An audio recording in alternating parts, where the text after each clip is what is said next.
Hello and welcome to today's episode of Talks with Trav. I am your host, Travis Diamond. In each episode, we offer real stories and tips about different areas of your life to help improve the quality of your life and the life of those around you. In today's episode, I want to talk about the new year. More specifically, I want to offer some things that can really help you set yourself up for success in the new year. Most of us, well, I shouldn't even say most of us, some of us will set a New Year's standard, New Year's resolutions, New Year's resolutions, and we'll give it a valiant effort for about a day, 2 days, maybe, and then we'll give up. Or, something that's a little more long term, like you might set a new one for exercising and go for a couple of weeks, maybe even the first month. But surely something's going to come up that's going to derail you. So I want to talk about ways to set yourself up for success going forward into 2022. And one of the ways that you do that is by changing your standards. If you want different results in life, change your standards. That's from Tony Robbins, for those of you that don't know and those of you that do know. Tony is the mecca of personal development. The guy is brilliant. He has the ability to produce results out of people that they didn't know were possible. But anyways, I'm a big follower of Tony. I've utilized much of his materials and resources and coachings and trainings. I have I think I have all of his books actually. Maybe, yeah. I'm looking back now and I see 1, 2, 3, 4. So I might have another one or two somewhere. Anyways, as he puts it, change your standards and you'll change your life. So I want to suggest that instead of setting New Year's resolutions or goals, before you do that, set some new standards. And in fact, this is something that I work with my clients. I say, hey, what's the standard of your life in this area? Where are you at right now? And in most cases, they tend to bump it up a couple notches and where it really is. And I think we all do that. I know I'm guilty of it. But what they find is when they're brutally honest with themselves and they look at it, they say, oh shit, this standard that I have set is exactly what I've been getting for as long as I can remember. And see, the problem with the standards you currently have, guys, the problem is they were set by someone else in most cases, or you set them when you were a child, when you were young, before you knew that you have the ability and the capacity to dictate the results of your life. And some of us as adults don't know that, right? So what I like to do is sit down with a piece of paper and a pen or a pencil. I'm all about handwriting. Forget the texting, forget the tablets and the computers. Write it down. It does something different. I don't know how to explain it, but when you write something, it hits your brain differently. The pathways are different. So what I do is write down my current standards, my old standards, if you will, in different areas, and I'm brutally honest. Brutally honest. Don't tell me you're a healthy either if you wait until nobody's looking and you start eating Reese Pieces, right? Because you're lying to yourself. I don't care if you lie to me because only you know that, right? Don't tell me that you're good with finances when you somehow manage to be broke at the end of every paycheck. Don't tell me that you're in a good, healthy relationship and your standard of communication with your significant other is impeccable when you talk down to them or you cuss at them or you belittle them or you raise your voice at them when you're angry. Don't tell me you have a good grasp on your physical well-being when you don't have the energy to actually go and exercise, or you don't have the energy to go spend time outside with your friends or family or your children because you're too tired from the workday. If you work 8, 10, 12 hours a day and you come home and you don't have energy to devote 1 hour to your physical well-being, it's not because your job is so damn grueling. In most cases, in 99% of the cases, it is not that. It is that you don't fuel your body properly, you don't take care of yourself properly to allow you to have adequate energy for a 24-hour day, right? And I know I'm getting a little pumped up right now because it kills me, fucking kills me, seeing people lie to themselves because they want their public image to be something more, right? I'm guilty of that. I've done that a lot, and I'll be the first to tell you, I'm all about some sweets. That's why I keep them out of my fucking house to the best of my ability. I'm all about splurging, buying things I don't need. right? Or I was. I shouldn't say I am anymore because I'm not. I'm all about putting myself on a pedestal because we all are. It's so hard to be brutally honest with yourself. And that's another standard you have to change. What's your standard of honesty with yourself? So I want to talk about that. I'm gonna bring it back down. I'm gonna calm down a little bit, and I want to offer you some real strategies and tips that can really help you set yourself up for success in 2022. So back to the standards. Set that standard, write that standard down. What's the standard for cleanliness of the home or cluttering in the home? Do you do your dishes before you go to bed, or do you leave them there for the morning? Do you vacuum 2 to 3 times a week, however much you need? Do you clean your baseboards? Where's your standard of cleanliness? Do you tell your wife or your husband or your significant other or whatever that you love them every day? Do you show them? How do you show them? Is it a way that you want to show them, or is it the way that they need to be shown? Where's your standard? Where is your standard when it comes to these areas of your life? Write it down. Think about it. Be brutally honest, because if you can't be honest with yourself, you can't be honest with anyone. And when you lie to yourself, you will never, ever get the different results that you desire. It's not going to happen.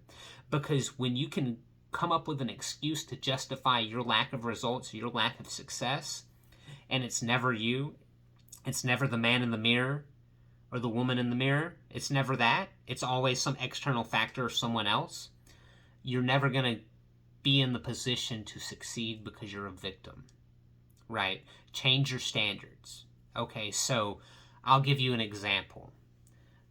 I had a standard of physical well-being, right? That was not very high. I mean, there's not a image. I can't put my hand here versus here versus here. And if you're listening, I'm just moving my hand up and down above the mic a little bit.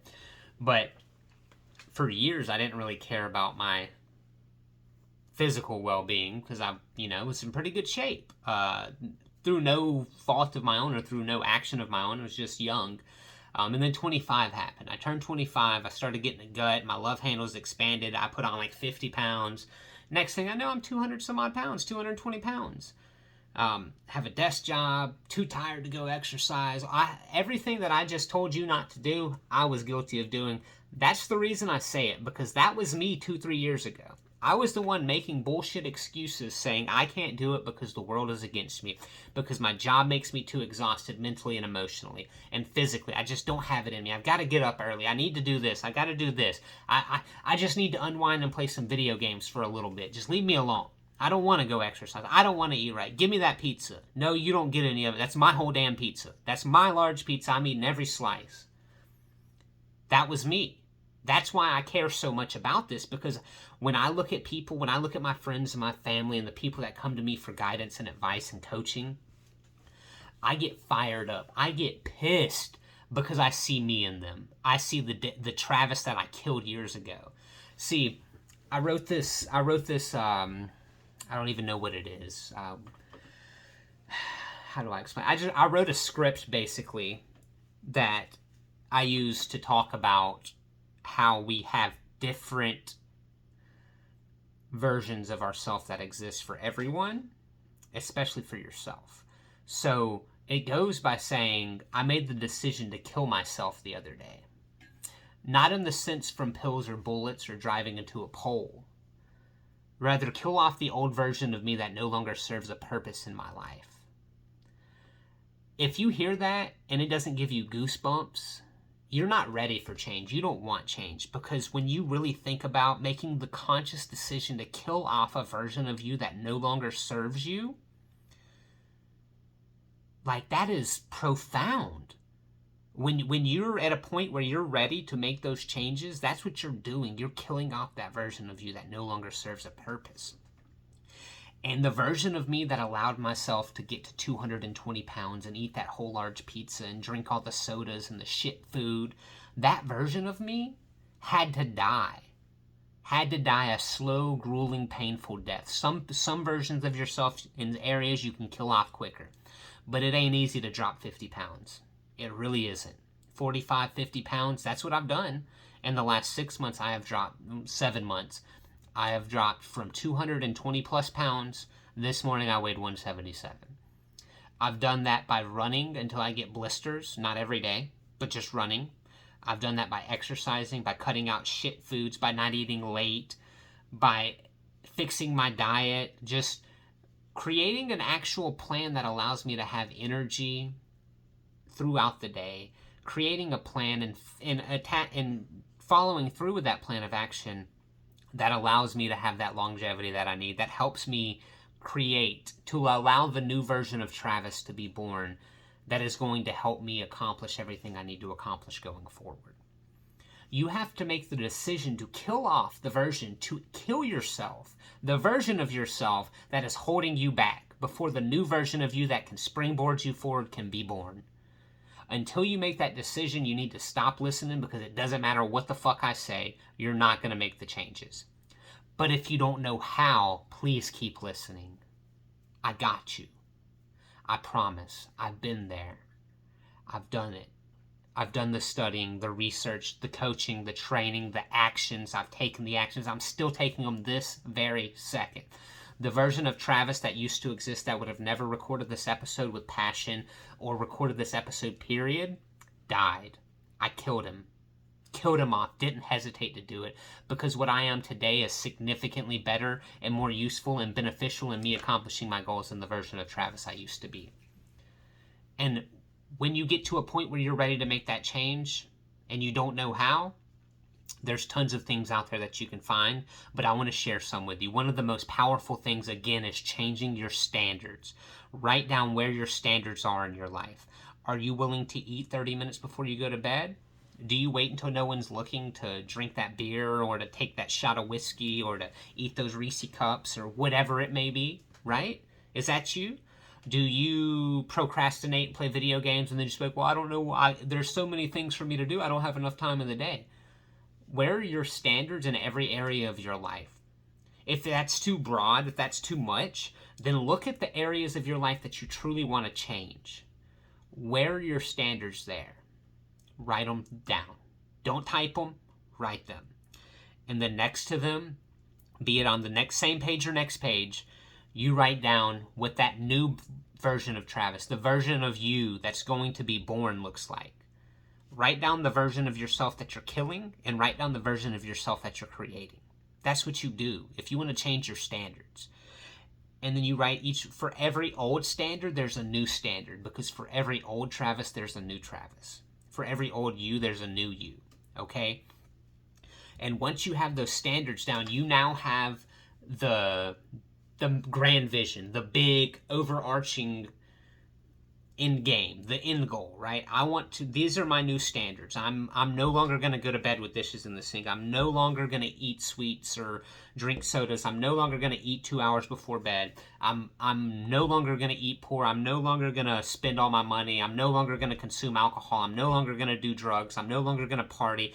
I'm no longer going to put others before me. I'm no longer going to be disrespectful to my significant other. I'm no longer going to neglect my responsibilities as a spouse, or as a parent, or as an employee, or as a leader, or as a member of the community. These are the things that I'm going to do to fix that, all right? But there's a problem. Your standards were set years ago. You probably didn't even set them. Someone else set them for you. And when you have standards that have been established, versions of you that have existed for so long, you have these deep-rooted, deep-seated limiting beliefs, right? These belief systems that as soon as something happens, it sends you, no matter what you wrote down on that piece of paper, or how serious you are about making those changes, when something happens, you immediately revert back to your old ways. You digress back to your old ways. And when you do that, you're in a vicious cycle. Everything's cyclical. And if you can't break one cycle to create a new one, you're going to be stuck in that loop forever. So when it comes to limiting beliefs and overcoming them, there's a couple of things you can do.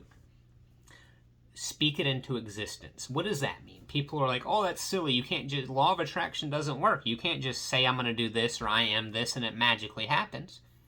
That's fair. You can't.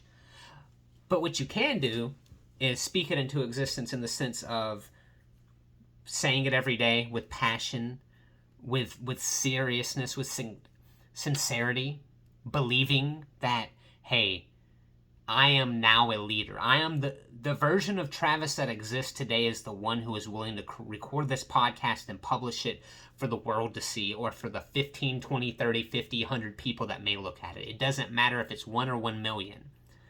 The fact that I'm sitting here doing this today cements to me that the version of Travis that was too scared to raise his hand to ask a question in school no longer exists. All right. When these limiting beliefs come up, when I have someone mock me or talk about my background or try to diminish my efforts in sharing knowledge and wisdom with people to help them improve the quality of their lives, when that happened to me for a few months, I would go back and be like, I'm an imposter. I'm sitting here trying to tell people how to fix their life, and I don't even know what the fuck I'm doing. Right? But I did. I just bought into what others were saying.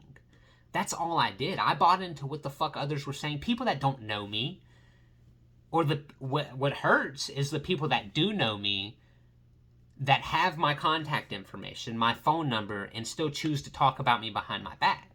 That hurts, but you know what? It is what it is. And the version of Travis that I killed a couple months ago, because it's a continuous thing. Every day a new skin is shed. Just think about it as like a snake getting that annual new skin. Every year, every so often, there needs to be a new version of you that exists. And in this version, Travis 29.0, because I'm 29, Travis 29.0 said that if someone is not willing to have a conversation face-to-face or with me directly, then their opinion doesn't fucking matter. If you have an opinion about me and you have my phone number, you have ways to get in touch with me, you know where I live, you know how to get to my house, and you're not willing to have a conversation with me, it's not an opinion, you're just shit talking because you're intimidated by what I'm doing. You look in the mirror, you look at me and I'm holding a mirror up, and you're like, there's no way I could do that, so I gotta belittle him. I've had people that I consider brothers do that shit to me. But you know what? I've moved past it.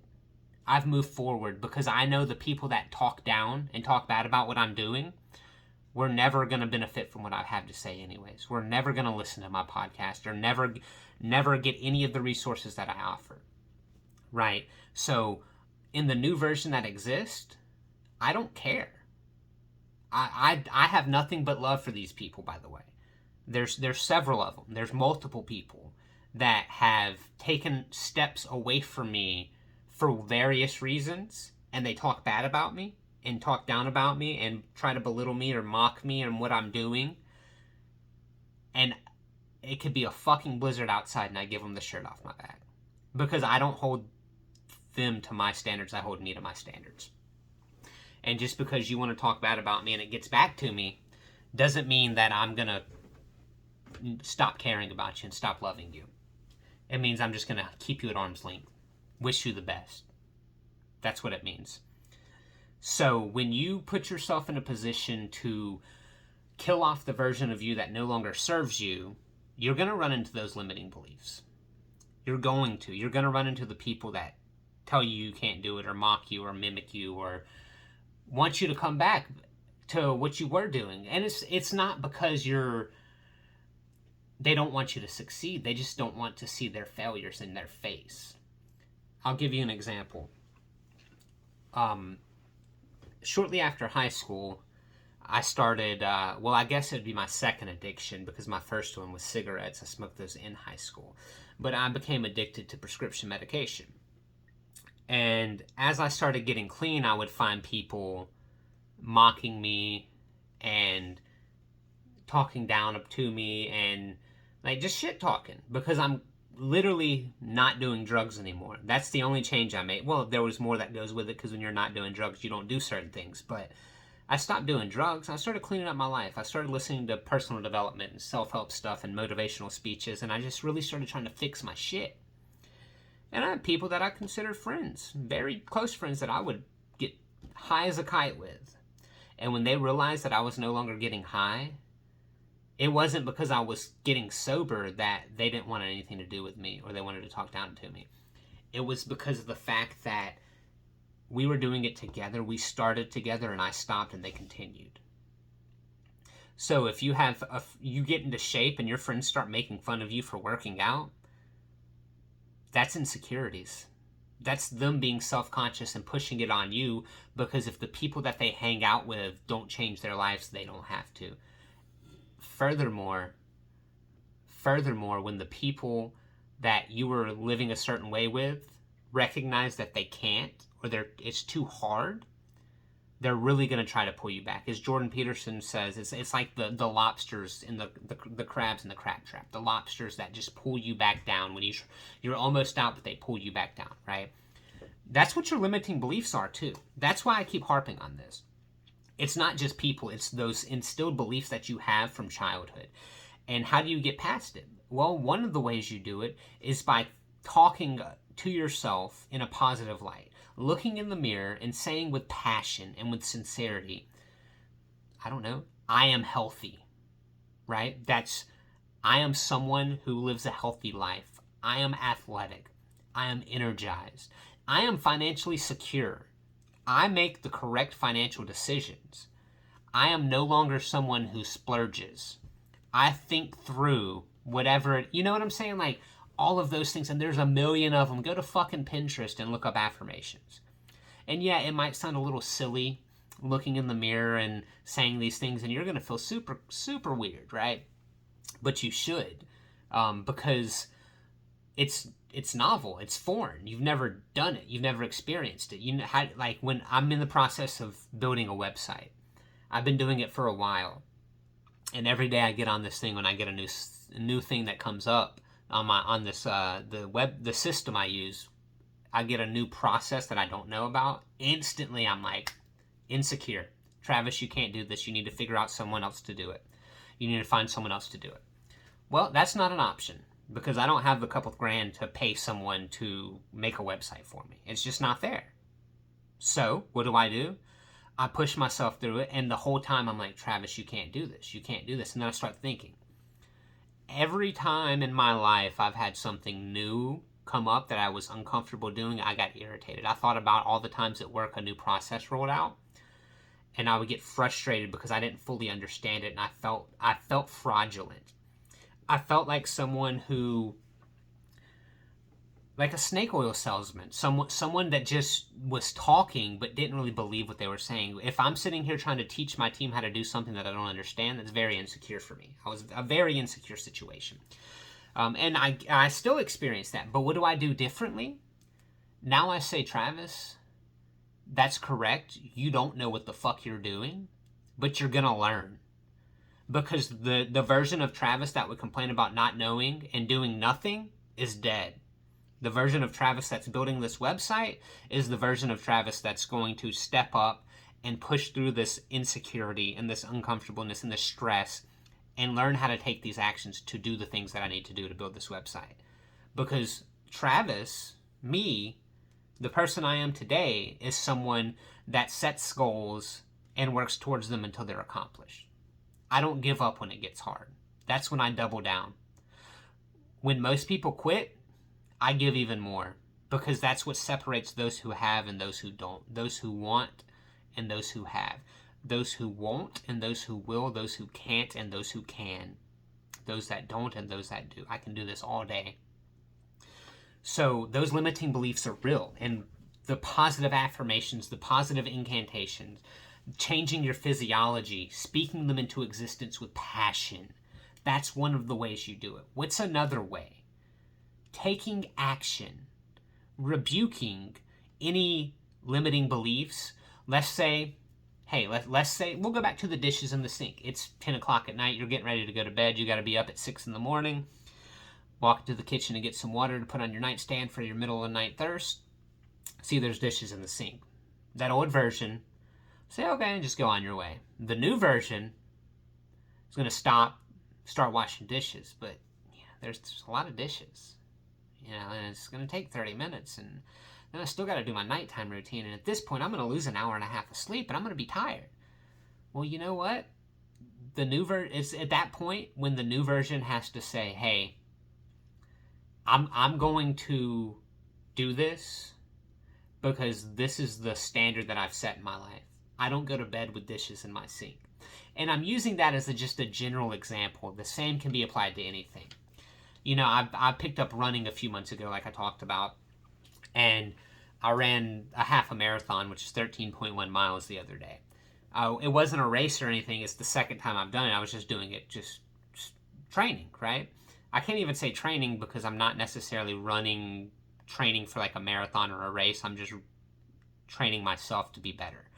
And I got like 3, 4, 5 miles in, and I started thinking, well, you know, that's a pretty damn good run, dude. You're good. You burned some calories. You spent an hour running. All is well. No worries. Old Travis, well, probably wouldn't have even made it that far, but old Travis would have said, you know what, dude? You're right. It's cool. Let's go home. Let's take a shower, drink a little bit of water, and let's kick back, turn on the video game, maybe watch some TV, just hang out with the wife, the kid. Like, you know, let's just do that stuff. But instead of doing that, I literally, in the middle of this, I stopped about 6.5 miles in because I was going to turn and start running back. And I caught myself. And I said, no, because that Travis no longer exists. Always forward. And I kept going. And it hurt. I can go into the details of the blisters and the foot pain and the knee pain and the muscle pain and all of that, running up and down the hills and the traffic, having to stop every so often for traffic. Like, I live in Tallahassee, so part of my run, I can run for 10, 12 miles without seeing a person because I'm on trails or I'm running down a road that has, 4 or 5 miles before the next intersection, so I don't have to worry about stopping. And then when I get to downtown, it's like every 250 feet, every 500 feet, there's a path I got to cross, an intersection, so sometimes I have to wait. And I don't know if you've done this, but running longer distances, when you get 8, 10, 12 miles deep, you stop. It's hard to get back going.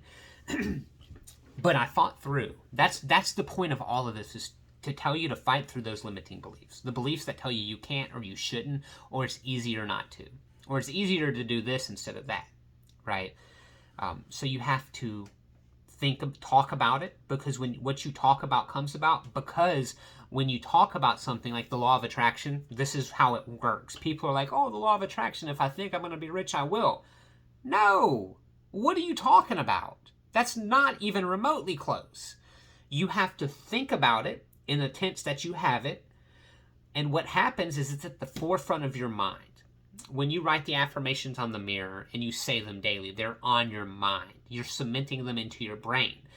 And when you get to the situation where you have to take the action to accomplish the goal that you are speaking into existence, it is at the front of your mind, and it's much easier to work towards it. And when it's what you talk about repeatedly and constantly, it's when the moments where things get hard that you're able to overcome it. That's how the law of attraction works.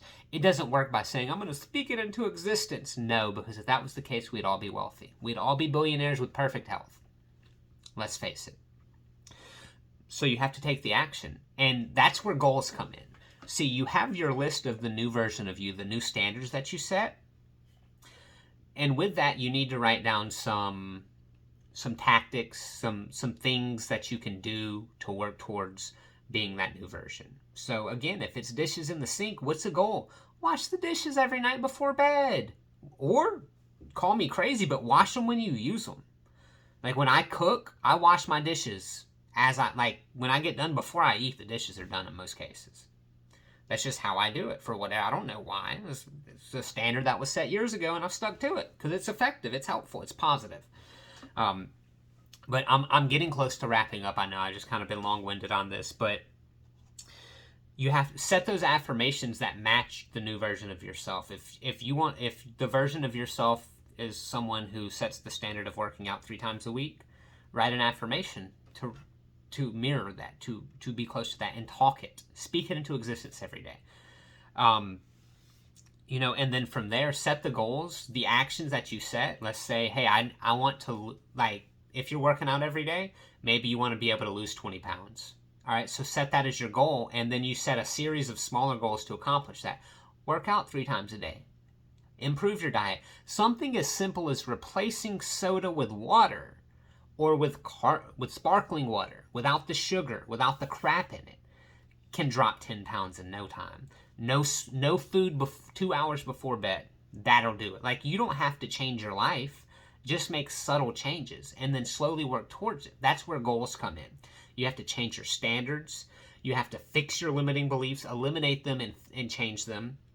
And you do that with speaking it into existence by taking the actions and saying the things to change your physiology and setting the goals and working towards them. And then, of course, you have to track your results, figure out what worked, what didn't work, what you need to change, and do it again.